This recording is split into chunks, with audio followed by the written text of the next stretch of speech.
Assalamualaikum warahmatullahi wabarakatuh. Kami dari kelompok Bojonegoro akan menpresentasikan ringkasan materi dari sesi 1 sampai sesi 6. Di sini izinkan kami memperkenalkan anggota kelompok kami. Pertama saya sendiri, Dia Amalia dengan 10, 11, 22, 11, 0154. Perkenalkan, nama saya Rapudin Muhammad Hafiz dengan NIM 10, 11, 22, 11, 0196. Saya Muhammad Jabar Malik dengan NIM 10, 11, 22, 110061. Kami dari Prodi Manajemen akan mulai presentasi kami dari sesi 1, yaitu adalah perilaku organisasi yang akan dibacakan oleh Saudara Rafi. Di sini saya akan membacakan pengertian perilaku organisasi. Adalah suatu studi yang menyangkut aspek-aspek tingkah laku manusia dalam suatu organisasi atau suatu kelompok tertentu. Perilaku organisasi meliputi aspek yang ditimbulkan dari pengaruh organisasi terhadap manusia dan juga aspek yang ditimbulkan dari pengaruh manusia terhadap organisasi. Pengertian ini mengandung 3 unsur pengertian, yaitu 1. Perilaku organisasi mencermati tingkah laku yang kasat mata seperti diskusi dengan teman kerja, mengoperasikan komputer, dan menyusun laporan. Dan yang kedua, perilaku organisasi mempelajari tingkah laku manusia sebagai individu maupun sebagai anggota kelompok organisasi. Yang ketiga, perilaku kelompok juga menganalisis perilaku kelompok dan organisasi sendiri. Organisasi merupakan suatu tempat berkumpulnya sekelompok orang yang memiliki tujuan bersama, memiliki eksistensi dalam pencapaiannya. Maka dari itu, perilaku organisasi sangat berguna untuk mengetahui sifat-sifat atau karakter apa saja yang dibutuhkan dalam berperilaku organisasi. Di sini juga ada manfaat perilaku organisasi. Yang pertama, para manajer dapat mendeskripsikan perilaku manusia dalam organisasi. Yang kedua, menjelaskan dan memprediksi perilaku manusia dalam organisasi. Yang ketiga, mengendalikan perilaku manusia dalam organisasi. Lanjut ke contoh. Setiap organisasi memiliki budaya atau peraturan yang berbeda-beda, baik dalam sifat, karakteristik, dan perilaku dalam sebuah organisasi, yang biasanya ditanamkan oleh setiap anggota organisasi yang akhirnya membentuk budaya organisasi. Pengertian keberagaman organisasi yaitu sebuah ciri khas yang membuatnya berbeda dari organisasi lain, yang membuat suatu organisasi dapat memperoleh berbagai pandangan, kemampuan, dan dapat mengatasi permasalahan organisasi, serta dapat meningkatkan efektivitas perusahaan. Di sini juga ada manfaat keberagaman organisasi. Yang pertama, meningkatkan produktivitas dan inovasi pekerja.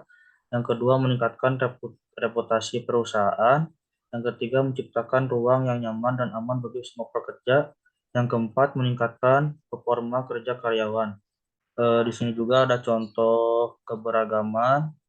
Yang pertama ada internal, yaitu ada ras, etnis, usaha, identitas budaya, jenis kelamin, fisik. Yang kedua ada eksternal, ada pendidikan, penampilan, kewarganegaraan, keyakinan. Yang ketiga ada organisasi, fungsi pekerjaan, tempat kerja, status manajemen, dan pekerjaan. 4, ada pandangan, yaitu keyakinan politik, moralitas, dan pandangan hidup. Yang selanjutnya akan dibacakan oleh Dia Amalia. Baik, di sesi 3 ini yaitu adalah sikap dan kepuasan kerja. Pengertiannya yaitu adalah suatu perasaan dan pikiran yang terbentuk dari hasil evaluasi karakteristik dengan kecenderungan untuk merespon cara positif ataupun negatif dalam mendapatkan apa yang diinginkan di dalam suatu tempat kerja. Jadi ini tuh seperti bagaimana kita bersikap dan juga merespon apakah kita puas dalam pekerjaan ini ataupun tidak. Jadi itu bisa berbentuk positif ataupun negatif. Lalu manfaatnya apa sih? Manfaatnya itu karyawan yang memiliki sifat dan juga positif merasa puas dengan pekerjaan mereka cenderung lebih produktif. Lalu karyawan yang merasa puas dengan pekerjaan mereka dan memiliki sikap positif terhadap pekerjaan mereka cenderung lebih rajin dan juga hadir secara teratur. Yang ketiga, karyawan yang merasa puas dengan pekerjaan mereka dan memiliki sikap yang positif cenderung lebih semangat untuk belajar dan mengembangkan keterampilan mereka. Jadi manfaat dari sikap dan kepuasan kerja yang positif atau baik akan membuat karyawan tersebut lebih produktif, lalu juga lebih rajin, hadir secara teratur, dan juga lebih bersemangat lagi untuk belajar dan mengembangkan keterampilan mereka. Lalu contohnya apa sih? Apabila perilaku yang menghasilkan ketidaksesuaian dianggap sebagai hasil dari instruktur atasan, tekanan untuk mengurangi ketidaksesuaian akan lebih sedikit dibandingkan tampilan sukarela. apabila suatu perusahaan menyuruh kita nih menginstruksi agar sikap kita sesuai dengan peraturan yang sudah ditetapkan. Jadi itu akan mengurangi risiko untuk tidak sesuaian visi misi dari perusahaan tersebut. Lalu ada penghargaan mempengaruhi tingkat individu termotivasi untuk mengurangi ketidaksesuaian. Jadi penghargaannya seperti kenaikan jabatan, bonus gaji, dan juga seperti pujian akan membuat karyawan itu termotivasi dan juga lebih percaya diri lagi. Lalu di sesi keempat yaitu adalah emosi dan suasana hati. Pengertiannya adalah sebuah perasaan yang menjadi faktor internal dalam mempengaruhi perspektif seseorang seperti emosi yang dapat mempengaruhi perilaku seseorang, serta suasana hati yang menunjukkan bagaimana perasaan seseorang pada waktu tertentu dapat mempengaruhi bagaimana seseorang dalam menerima, bereaksi, dan mengingat. Manfaatnya adalah mampu mengambil keputusan dengan baik, mampu menyalurkan emosi dengan hal yang positif, mampu menyelesaikan masalah dengan berdamai, tidak overthinking, dan juga lebih percaya diri.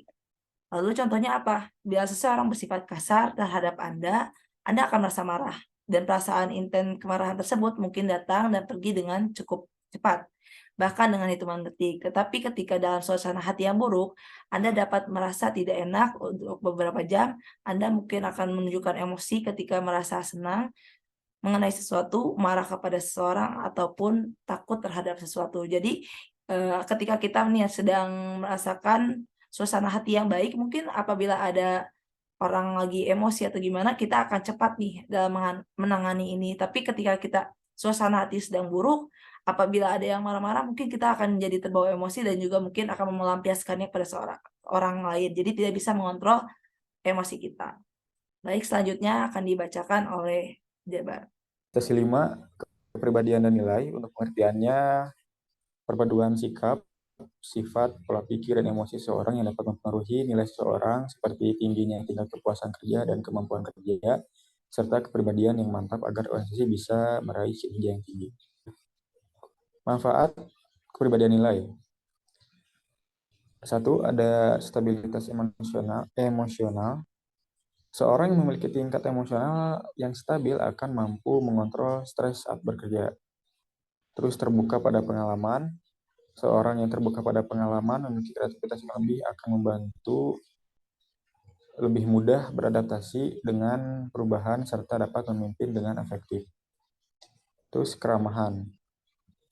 Seorang yang ramah mudah mempunyai banyak teman dan disukai oleh rekan-rekannya. Mereka cenderung taat terhadap peraturan dan lebih puas dalam bekerja serta memiliki kinerja yang lebih baik seperti dalam pelayanan pelangganan. Kehati-hatian. Seorang yang memiliki tingkat kehati-hatian tinggi cenderung memiliki usaha, persisten, kedisiplinan, motivasi yang lebih, serta lebih teratur dan terencana.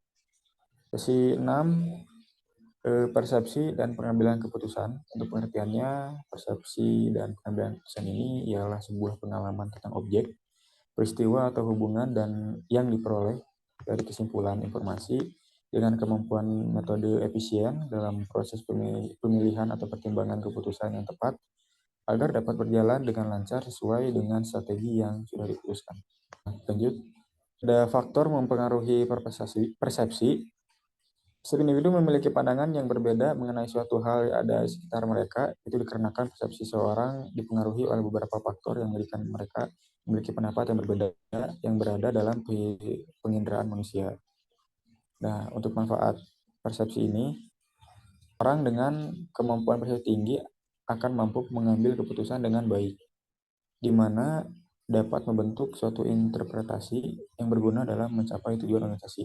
Contohnya, dalam sebuah rapat, pasti banyak berbagai argumen dan pendapat dari setiap karyawan, sehingga terkumpullah semua saran dan penentuan persoalan. Pemimpin rapat tersebutlah yang biasanya mengatur, menyimpulkan, dan mempertimbangkan hasil rapat. Kesimpulannya, sebagai makhluk sosial, kita harus dapat beradaptasi di mana saja dan mampu bersikap dengan baik sesuai dengan siapa, tempat, dan suasana yang dihadapi.